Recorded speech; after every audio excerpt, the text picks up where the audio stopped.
Donc, c'est intéressant, puis c'est aussi intéressant d'entendre ce que Charlène disait tout à l'heure, parce que c'est vraiment ce qu'on fait au quotidien, un genre d'intermédiateur à l'innovation ouverte.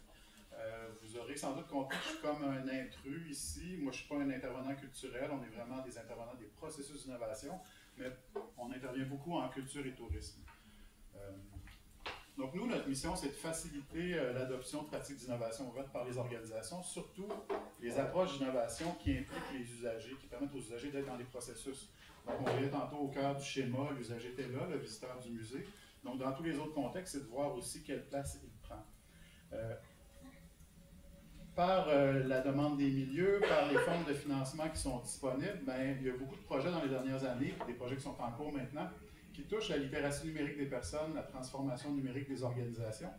Fait que pour nous, ça devient comme un prétexte, ces projets-là, pour sensibiliser ou faciliter l'adoption de pratiques d'innovation ouverte dans les organisations. Donc, beaucoup en culture, en tourisme, mais dans d'autres milieux aussi. On intervient en agriculture, en développement territorial. Pour nous aider dans notre job aussi, dans certains cas, ça peut être utile. On a démarré un Fab Lab qui est associé au Cégep de Rivière-du-Loup. Donc, dans certains projets, on peut l'utiliser pour accompagner le prototypage et l'idéation qui implique la technologie. Ce qu'on fait, on fait des outils plus micro qu'on utilise dans des activités, mais on accompagne aussi des démarches qui sont plus larges. Donc, on a développé le concept de Remix ta quelque chose. Donc, Remix ta destination, Remix ton organisation. On s'inspirait d'un jeu de collaborateurs de Saint-Étienne en France qui appelait le Poker Design. Donc, comment on met des cartes qui peuvent inspirer ou contraindre la réflexion, parce que souvent, la contrainte, c'est un stimulant pour aller plus loin. À l'inverse de ce qu'on peut penser des fois. Donc, on est arrivé avec une version Remix ta culture qu'on a travaillé avec Annie Chénier, que certains ici connaissent, et qu'on a utilisé pour faire de la sensibilisation, entre autres en Gaspésie. Mais le jeu il est en droit libre d'utilisation, il est disponible sur Internet, donc on s'est rendu compte qu'il y a plusieurs milieux qui l'ont utilisé depuis pour stimuler un peu la créativité autour du développement d'expériences ou de médiation enrichie par le numérique. Puis un peu comme Charlène disait tout à l'heure, c'est vraiment ça l'enjeu, c'est pas de partir avec une fixation numérique, c'est de partir du véritable besoin, du véritable scénario, puis comment le numérique pourrait enrichir ce scénario-là après coup. Donc, Remix ta culture, qui est un outil qu'on peut utiliser dans certains contextes. Ce printemps, on a fait une activité avec le Conseil québécois de la musique. Il y a des étudiants ici qui étaient là hein, ce printemps, je pense qu'il y en a peut-être une ou deux qui est là, qui nous avaient aidé à la facilitation. En tout cas, il était peut-être là aujourd'hui. Donc, vraiment un jeu de table. C'est le même principe général que Remix ta culture qu'on a développé. Mais là, les cartes sont très spécifiques par rapport à la médiation de la musique. Donc, quelles sont les finalités qu'on vise, quels sont les leviers qu'on a, quel est le niveau de participation qu'on veut impliquer, dans lequel on veut impliquer les participants. Ça, c'est deux exemples d'outils plus ponctuels qui peuvent être utilisés dans des animations de groupe ou aussi des échanges dans des petites équipes de travail. On peut juste se sortir les cartes pour se stimuler. Mais on accompagne aussi des démarches qui sont de plus longue haleine. Deux projets en cours, donc au Bas-Saint-Laurent et en Gaspésie, qui visent à accompagner la transformation numérique des organisations. Je vais mettre le focus un peu plus sur celui de la Gaspésie. Celui de la Gaspésie reçoit un financement du Conseil de la recherche du CRSH, donc un financement fédéral qui permet de faire une recherche-action là-bas. Les objectifs, c'était de dégager des pistes d'action permettant de soutenir plus efficacement le réseau de la culture dans son positionnement au sein de l'écosystème numérique et touristique. Donc, comment les gens du numérique et du tourisme pourraient mieux comprendre les gens de la culture pour mieux travailler ensemble. Charlène l'a dit dans d'autres mots tantôt, mais c'est un peu le même objectif. Donc, comment on s'outille pour mieux travailler ensemble et mieux se comprendre, entre autres pour être plus autonome face aux développeurs numériques qui pensent avoir la solution, mais qui ne connaissent pas c'est quoi la culture ou qui ne connaissent pas c'est quoi le tourisme.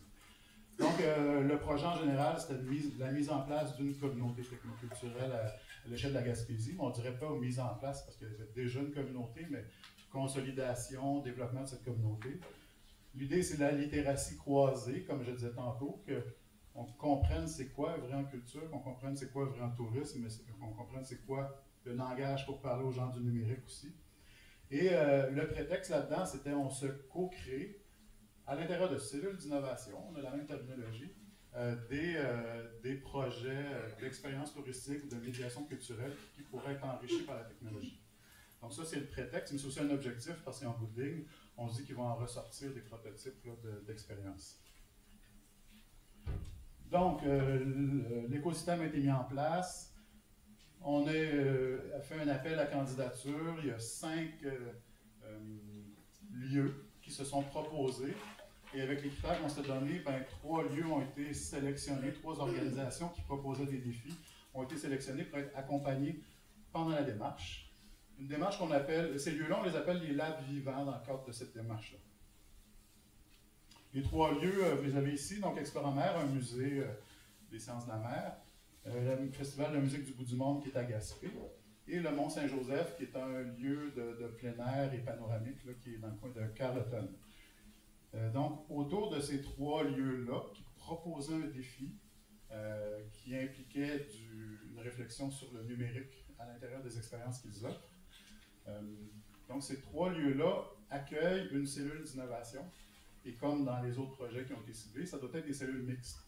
Donc, ce n'est pas seulement une équipe du Festival de musique du bout du monde qui dit « nous, on va travailler nous-mêmes sur notre défi ».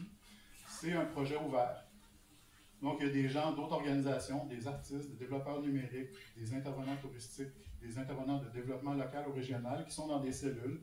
Dans ce cas-là, c'est 5 à 8 personnes qui travaillent ensemble pendant une bonne année avec un processus de design thinking, de design centré sur les humains.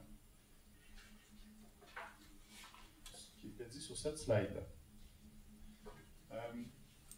Donc, j'ai dit lab vivant, j'ai dit design thinking.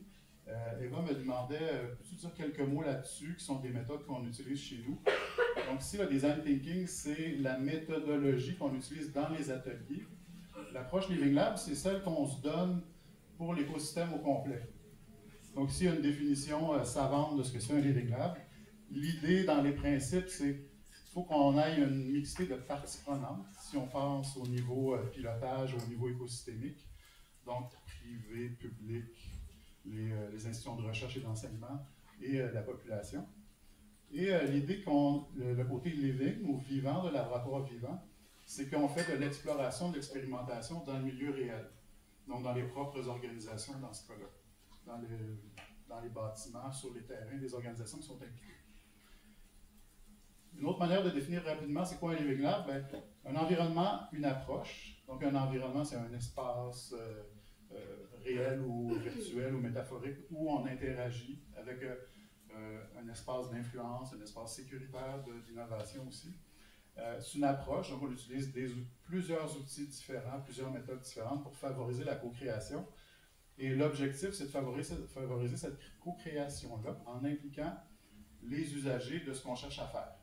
Les visiteurs, les citoyens, les intervenants de nos organisations, donc ça peut être des usagers finaux, des usagers intermédiaires qui sont dans ces projets-là, mais on leur donne une place comme co-concepteurs, co-créateurs, co-chercheurs de ce qu'on cherche à développer ensemble. Et dans certains cas, ça va être centré sur leurs besoins, sur l'usager, puis parfois ça peut être porté par l'usager. Donc c'est lui aussi qui va avoir le leadership de décider vers où on s'en va, quel nouveau projet on amène dans la structure. Donc il y a toujours je parle souvent des principes Living Lab comme des leviers qu'on peut lever, puis qu'on peut être au maximum à 110% dans l'implication des citoyens et des usagers. Dans certains cas, il y a un certain équilibre qui se fait pour laisser la place aux experts un peu plus, mais notre job après ça, c'est de s'assurer que ça se passe bien. Donc un petit schéma ici, donc l'aspect écosystémique en haut, avec des projets Living Lab qui sont portés. Donc nous, en Gaspésie, on a 3 projets Living Lab qui se déroulent. L'écosystème, c'est la communauté technoculturelle de la Gaspésie, qui sont représentés entre autres par certains réseaux en culture, en tourisme, en développement numérique aussi. Et dans ce contexte-là, on fait des projets numériques, 3 dans ce cas-là, sur le terrain, qui sont menés avec l'approche Design Thinking. On a vu un schéma tout à l'heure qui le présentait. Ici, c'est une autre façon de le représenter. Donc, on fait des ateliers avec ces groupes-là sur presque une année complète, où on fait émerger, comprendre un peu plus le problème, faire des phases d'empathie vers les usagers potentiels de ces solutions-là. Mais il y en a déjà dans les processus. Et idéation, prototypage, validation des prototypes qu'on a, pour se rendre jusqu'à un genre de cahier de charge dans ce cas-là. pour les aider à voir est-ce que le projet, l'expérience de médiation que j'essaie de développer à l'aide du numérique, comment je la finance, est-ce que je peux être assez autonome dans son développement, est-ce que j'ai besoin d'aide, mais je ne me fais pas imposer une idée par des intervenants externes tout le long. C'est un peu ça l'idée de ce genre de démarche-là. Voilà. Merci.